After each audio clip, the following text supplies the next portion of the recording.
In chapters 1 through 39 of Isaiah, the prophet is predicting the fall of Israel because its leaders have rebelled against God.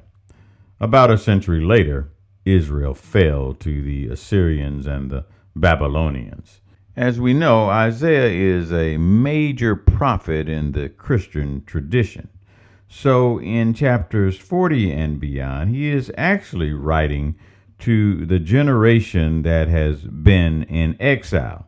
Now, this is truly strange and pathetic because Isaiah is writing during his lifetime to a generation that has not even been born yet.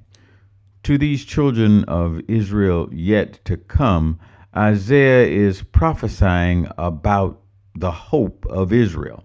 Isaiah is speaking to Israel a century before captivity, but his words are right on time to Israelites who have experienced captivity. Israel has fallen, and the children are beginning to think that their God has forsaken them or is less than the God of the other nations.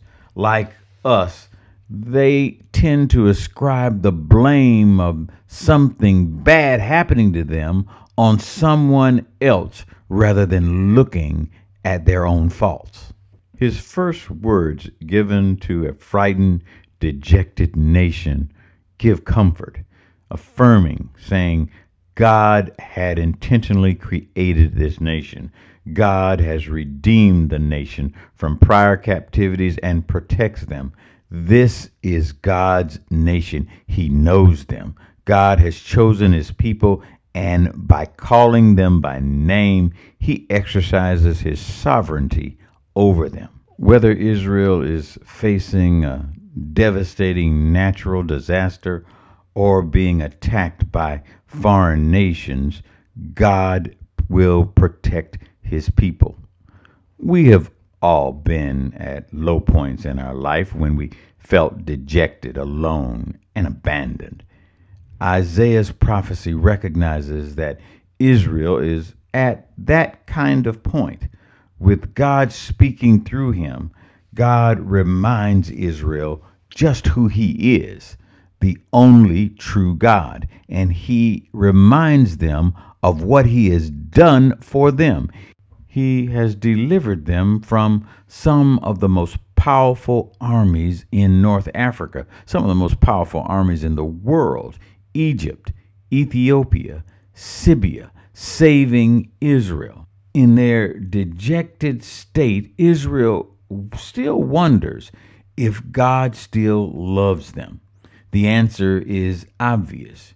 You are precious and special and loved by God. Now that he has reminded them of his status and their history and their relationship with him, he reminds them of their responsibilities.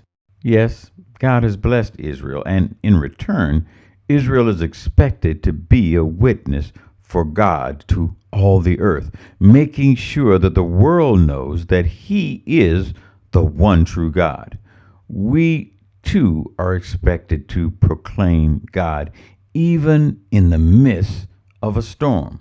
Modern Christians and Israel are expected to serve God. If Israel truly believed that all of their blessings flowed from God, that Israel came out of Egypt because of God, the Jewish army conquered their enemies because of God, that they captured land that was occupied because of God. As modern Christians, if we can rise from dark days and long nights and see the hand of God in our rising, if we can change when we were headed down a road of destruction and death was our only option, but we change as a result of the hand of God, if we can see hope when we have no reason to be hopeful and know that it is because of the hand of God, If we truly believe that all of our blessings flow from God, then our faith should motivate us to understand and proclaim God, that there is no other God before him, that our reliance, our trust should only be placed in God, not in ourselves, not in our money, not in our intellect, not in our jobs, not in our status in the community, on God and God alone. The children of Israel are considering the gods of other nations.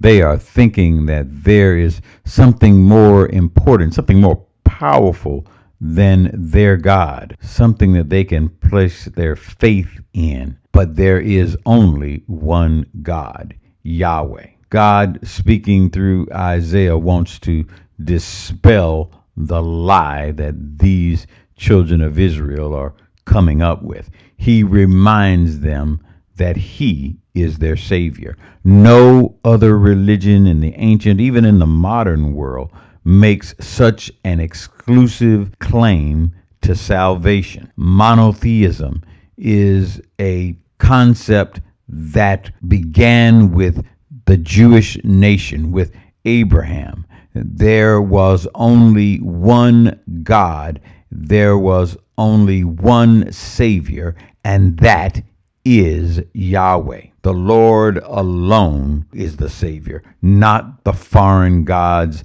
of these other nations. The Lord is the only true God. He was that from before the beginning. He is complete and sovereign. That was true then. It is true today. That's the lesson for this week. Have a great week.